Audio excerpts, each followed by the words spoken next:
Hello guys, welcome back to my channel. My name is Roxanne. If it's your first time here, then welcome.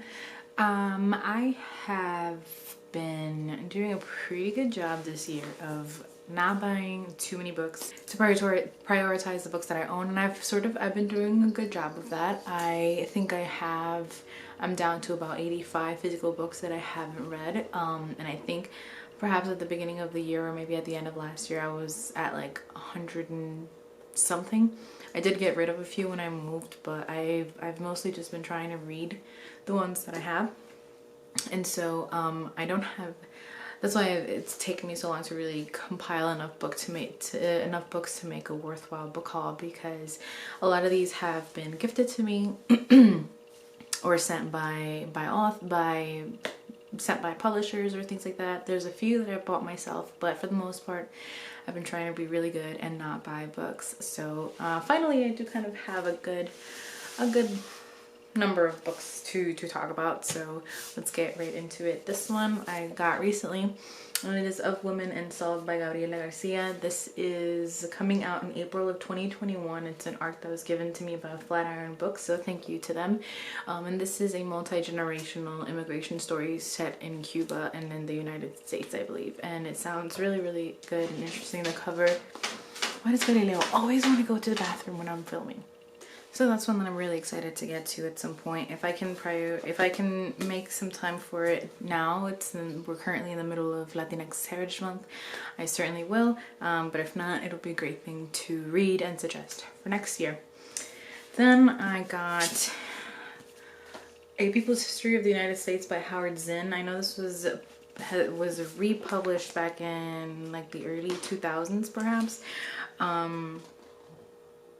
Yeah, it was originally published in 1980, and then again in 2000, and then the latest time that it was published I think was 2003. But yeah, I actually had this when I was in high school. It was supposed to be the textbook for a history class, but at the time, yeah, like many high schoolers do, whenever you have to read a book for school, you kind of have a little bit of a disdain for it, or you're kind of resentful of the fact that you have to read it for school, and I didn't really give it the time and attention that it deserves. I know that it is renowned for being a very fair look at history and a very complete look at history, and so I am very curious to get into it. It's a pretty chunky book, but I have developed a respect and love of history the older that I get, to the point where I'm really actually interested in reading this, and Nonfiction November is right around the corner, so that might be one of my picks. I actually bought this one myself as well. I was feeling middle grady, and I got A Girl Called Justice, The Smuggler's Secret, School is Murder, but She's on the Case by Ellie Griffiths. And this, I believe, is a sort of spooky. Oh, it's spooky. I didn't remember that it was spooky. I think it was just like a sort of boarding school mystery. It might be British, I'm not sure. I got it from Book Depository. And yeah, I mean, oh, look at the inside. It looks so pretty.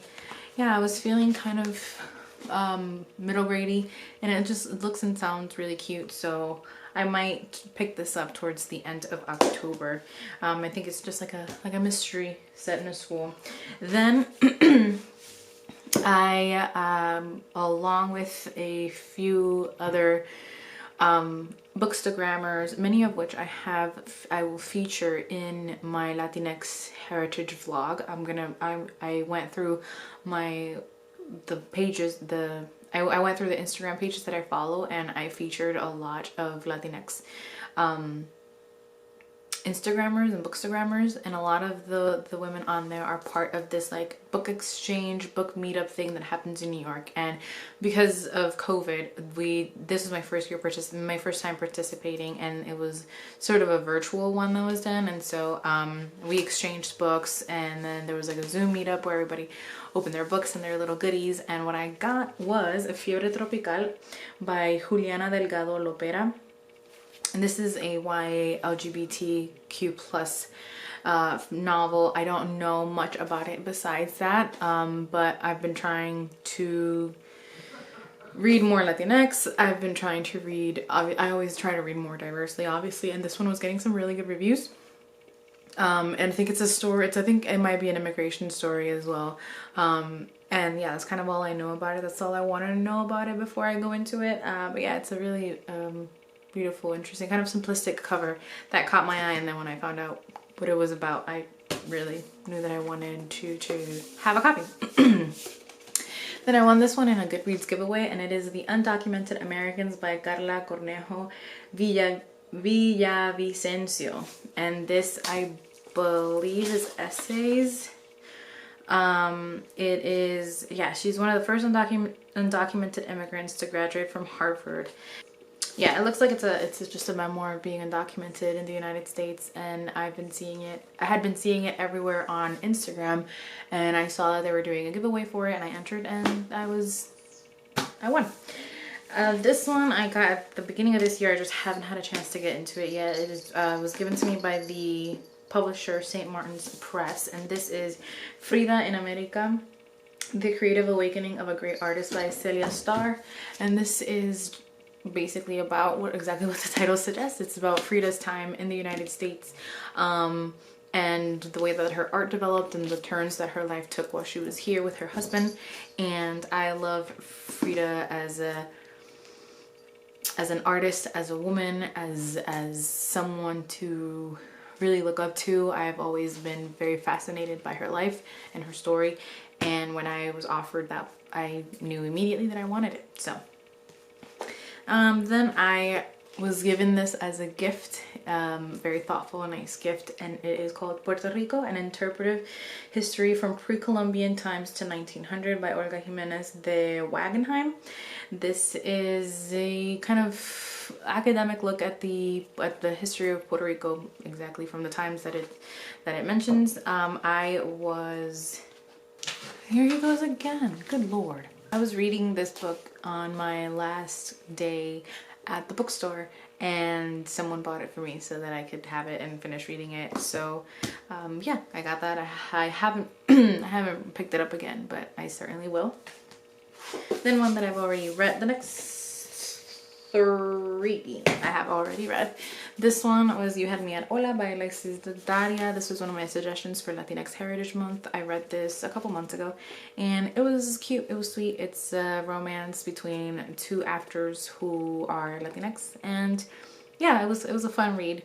So when it came out, I went to the store and picked it up. And then I was gifted the paperback edition of Dominicana, again by Flatiron Books. Thank you to them for sending this my way. And it is a beautiful beautiful book. I read this last year, and I believe, and it was also another one of my recommendations for Latinx Heritage Month, and so I'm glad to have a paperback copy. For my birthday, I was gifted Mexican Gothic by Celia Moreno Garcia, another one of my suggestions for Latinx Heritage Month. I read this one, I believe in August, I believe was when I was gifted it, and I read it. I buddy read it with a friend of mine who got it for me. And yeah, this is a sort of I wouldn't really say it's scary. I would say it's more disturbing and eerie in sort of tone and atmosphere. Then one that I am currently reading is Ghost Squad by Claribel Ortega. She is a friend of mine. I met her, we were friends sort of on Twitter for a while, and then I met her, I want to say 2 years ago at BookCon, or whichever one is the one that you can go to when you're not like famous in the book world. And yeah, this was published by Scholastic, and I pre-ordered a copy because I knew that it sounded right up my alley. It's a middle grade book, Dominican main characters, and it is a mix of Ghostbusters and Coco, like Ghostbusters meets Coco, the movie Coco. And I am about 2 chapters in and really enjoying it. I'm reading it for October and for Latinx Heritage Month, and yeah, I definitely recommend it. I'm really enjoying my time with it so far. Then last but not least, this is the book that I actually just got today. I was feeling sort of the urge to buy a book and I went to the closest used bookstore that I have near me, and I got this giant one. It is The Luminaries by Eleanor Catton. And I've heard really great things about this one. This is another chunker, and this was only $5. $5. It's originally $27. This edition is originally $27, so that is a steal. And I've heard really good things about it, and I can't wait to dive into it. I think it's like a mystery. So yeah, those are some books that I have acquired this year. I'm glad that I have already read some of them, so you know, doing a pretty good job of sort of trying to keep my physical TBR as low as possible, although 85 books really isn't very low, but alas. As always, thank you for watching and for listening. I hope you guys enjoyed this. I love you.